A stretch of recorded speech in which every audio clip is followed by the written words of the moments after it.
Assalamu alaikum, fam. Hope you're doing well. So, I think America needs Islam because let's think about it. The very free type of do whatever you want, drugs everywhere, alcohol everywhere, degeneracy everywhere, do what thou wilt type of philosophy has really led to the decay of our society. If you notice, the way the 60s, the 70s, okay, let's say 1950s, right? Whiskey and drinking was really pushed, and smoking, right? Oh man. Then there was the 60s where it was like LSD, PCP, hippie drugs. 70s even more, right? 80s you had like getting into cocaine and harder drugs. 90s you started to introduce more, pills and wines, I'd say, just more narcotics and stuff. And then in 2000s it's really when you have fentanyl, you have more meth, you have all kinds of people drinking cough syrup, mouthwash, just people drink codeine, just insanity, right? And this has led to a lot of people, I think, born with mental illness because of mothers using drugs and drinking and doing stuff like that while they're pregnant, along with pollution and things in the food and other factors. And the divorce rate in America and the broken family homes and the growing number of gangs has clearly shown us that this free, do whatever you want, hump around like bonobos is really not sustainable. Because a lot of the people who advocate for everybody can be free and do what they want, a lot of them don't donate to charity. They kind of more selfish in their own world. And a lot of these atheists, right, they'll be like, everyone can just use drugs and do what you want because believing in God is stupid, and it's the same as believing in lizard people who live in the moon, or they'll conflate it with that even though they haven't studied anything. And I notice this stems from a lot of them being drug addicts. A lot of them are drug addicts. They get high every day, at least every week, and they don't want to stop altering their consciousness for the sake of a religion. I noticed that a lot amongst these neckbeards, atheists with fedora hats and stuff, a lot of them, they are very dirty-minded, very vulgar, and they don't want to have any sort of discipline or restraint, right? They don't restrain their eyes. They're very obsessed with anime porn. They're very dependent upon music, heavy metal, and all other types of things for their stimulation. Their dependency for stimulation is entirely external, whereas religion gives you an internal connection that will make you self-sufficient. And Islam has really slowly built that in me to where I'm starting to recognize the changes within me, because as you know, for a while I've studied different religions, and I was an atheist for a while, and that was when I was deeply nihilistic, and I am very honest and reflective about what led me to kind of be like that. And I was with an atheistic guy at the time who was a rocker, and he was very handsome, but he was very nihilistic. It really rubbed off on me, and I can say that I wasn't perfect either because I changed along with him. But I notice is that when you're with an atheistic guy who is not pretending to be like Sam Harris, because at least with Sam Harris, he speaks softer, he's not as vulgar, he can still say some dumb things, right? But he's not like a neckbeard who, has a Slayer shirt on and will mock you and, use satire and weird, not that funny memes against you, right? But he was very, hedonistic and dependent upon alcohol. If you notice, there's this big trait with a lot of the atheists is this, the alcohol lifestyle. And even though they have fancy clothes, some of them have fancy clothes and some of them are kind of more dirty and gross, because you have like the atheistic gamers. It's like they're overweight, they don't shower that much, they pee in water bottles, and they stay inside too much. Their psychology becomes like entirely based upon their internet connection.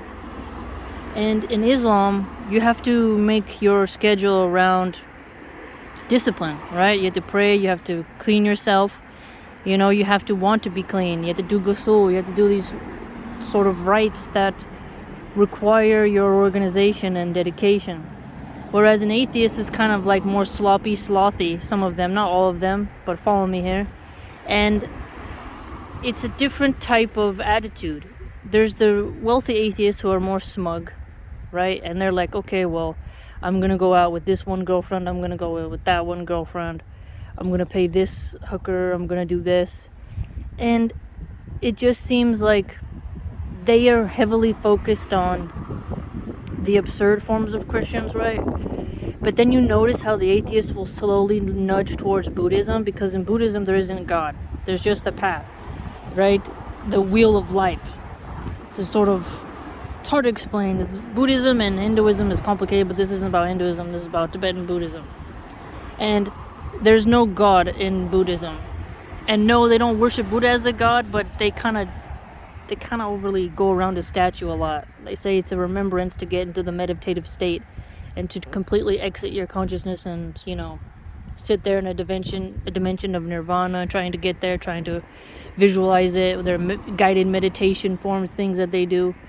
But if you notice, atheists still crave some type of spirituality, and drugs make it easy for people to either make up their own religion or use that as a substitute for religion, right? Because they don't have an authentic experience. They're dependent upon drugs to alter them and give them their dopamines. And if you become truly spiritual, I think with Islam, you get these moments of bliss. You don't always get it. You have to maintain it. Make sure you don't get distracted. Be focused, present. We all struggle to not let dumb thoughts come into our heads during Salah. But I think that America is time for us to stop with the do whatever you want, hippy dippy, be nude everywhere, everyone use drugs, and we have to break the alcohol culture. It was really sad is that my little one came home with this necklace, right? It was like this pretty little beaded necklace, but on the pendant was a Budweiser pendant. And I was like, who gave this to you? It's like, oh, my friend, it's like sparkly. It was clearly something that, it's a necklace that's given to women when they're drunk and they get beard poured on their shirt. It's like they get a necklace for it. But she didn't understand what it was, but I understood what it was as an adult. They just thought, pretty necklace, but the Budweiser logo, right? And it's like, atheists will say, well, it should be legal. Prohibition caused a lot of mafias to rise, so we have to let it be legal, right? But then again, if you think about it, alcohol has done nothing good for anybody. All it does is make children born with birth defects, alcohol fetal syndrome or whatever it's called. People drive drunk, and it really just devastates people psychologically. And if you try to quit alcohol cold turkey, you can die. You have to wean yourself off of it. And the damages of alcohol that it does on someone's skin, their liver, it's quite sad. For example, my grandfather had a friend who, he was an alcoholic. He got a liver transplant, and even after he got the liver transplant, he still wanted to drink. That's how powerful alcohol is. And I started really looking at how alcohol is on the commercials, on sports shows. It's sponsored, and athletes, have a sponsorship. And it's really starting to shock me a little bit, just like how drinking culture is this really just too embedded. For example, I'll be standing there waiting to pick up my little one. You'll hear these moms, right? They're wealthy, liberals, Democrats, many of them atheists or agnostics. And they talk about wine just like it's like, oh, I can't explain it. You have to hear it.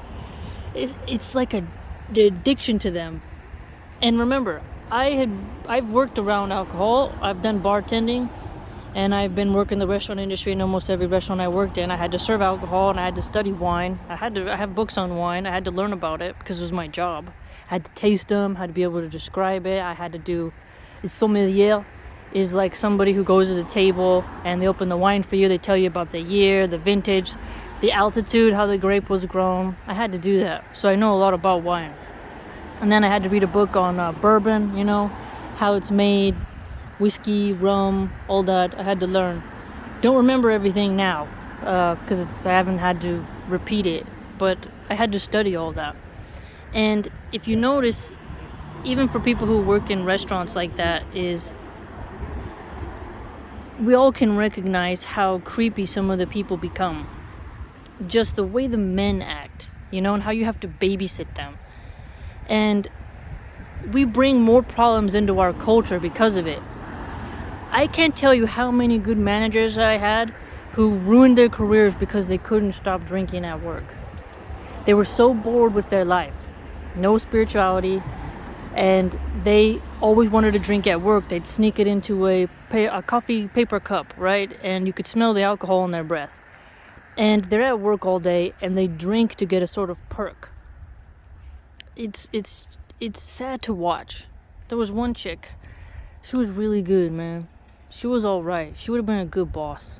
Sometimes she gave me free food. She was cool. But she got addicted to pills and alcohol, and she eventually lost her job. And then we had another manager. He had energy. I kind of feel like I wish I would have gotten along with him more. He was good, but it is what it is. But his hands would shake sometimes, and I could tell that that's an alcohol when they're going through withdrawals. And he always drank after work. As soon as the boss left, he would, quickly pour in a beer in a cup and, chug it very quickly. And in the restaurant industry, I'm telling you, it breeds alcoholics. And it's just creepy when I have to serve women who are pregnant and they're drinking alcohol. And it's quite sad because as a server, you can't tell that pregnant woman, hey, you shouldn't be drinking. You cannot refuse them service. And then those pregnant women will be drinking. They're like 7 months pregnant. And they're like, oh, well, a little wine is good. A little wine is this. It's like, okay, maybe a lot of Italians, we like saying that. In a lot of Italian culture, they might have a glass of red wine while they're pregnant to clear parasites they think out of their stomach. Maybe you could have a different argument for something like that every once in a while. Maybe. I don't know. Maybe. Right? That's up for a doctor.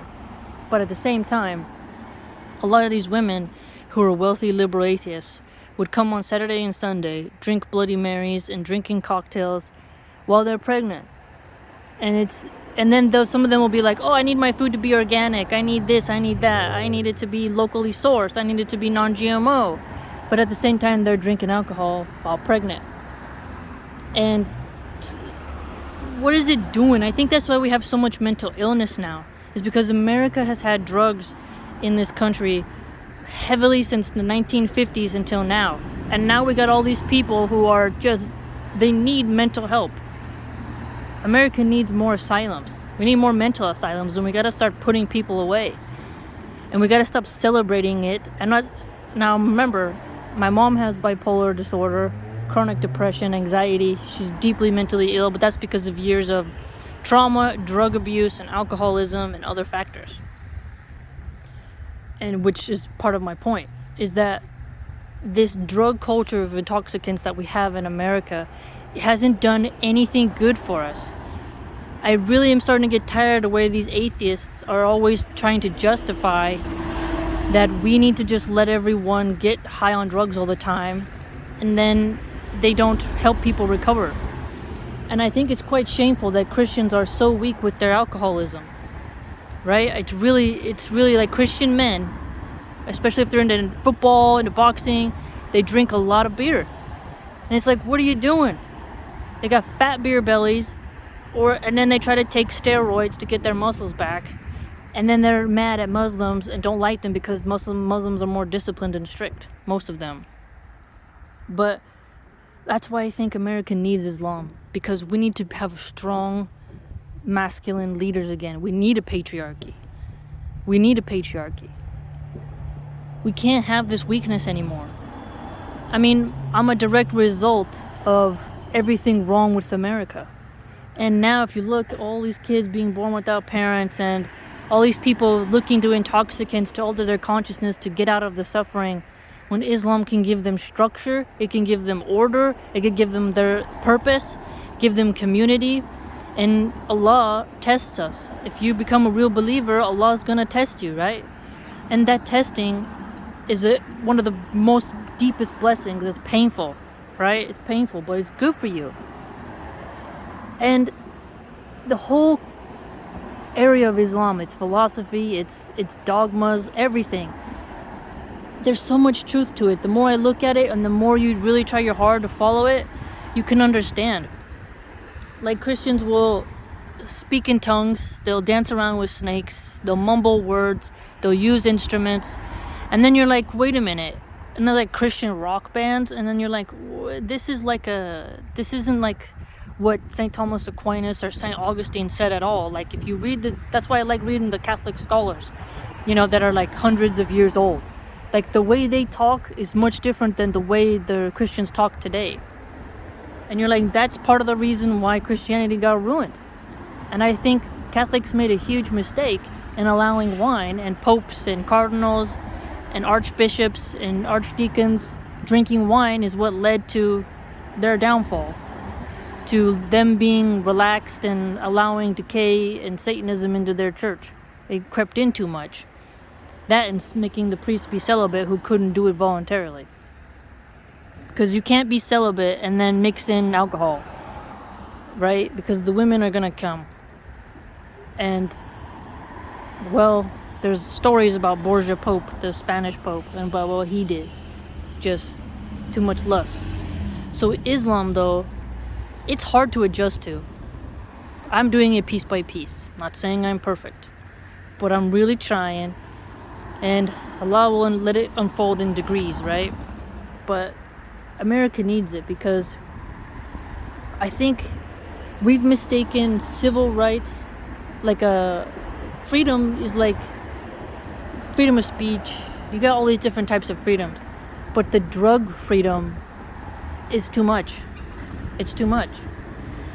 Our society doesn't need a bunch of drunks. And I know they make jokes about, oh well, in Europe, because there wasn't a lot of water, people had to drink alcohol, so they were hammered all day because water wasn't purified, and so they were able to create a giant civilization with great architecture, with all that alcohol, and did just fine. But at the same time, they always had wars, they had plagues, they had problems with diseases, so that's not really an argument. And they still had, orphans running around in the street. But I think it's time for America to be conservative again. We're getting too weak. We're subduing our people in a way that isn't healthy, that is making them dependent, crippled, and weak mentally. Because if these people are all becoming addicts, they're not going to be as strong to defend the country offensively or defensively. And they cannot be good parents if they're addicts. They cannot focus on their school if they're addicts. They cannot be just strong and productive members of society. They're just going to be laying around. And then they think, oh, well, we can lay around all day with communism and socialism, and then we can just get money sent to us. But what they forget is that in a capitalist society, you have a choice to work, right? You have a choice. In socialism and communism, you have to work. You're going to be told where to work, what you're going to do. You're going to have to work, because now you're part of the state. They think some of these atheist liberals who are kind of leaning towards communism, and these also anarchist types, they think it's going to be some sort of utopia where they're just going to be able to lay around all day, drinking, using drugs, humping all day, while their kids are taken care of by the school system and by communes, and they're just going to be able to sleep around with anyone they want, or people will be able to have artificial wombs, so they won't even have to, quote unquote, ruin their bodies with childbirth, because they'll be grown in artificial wombs and stuff like that. And it's a very dark future.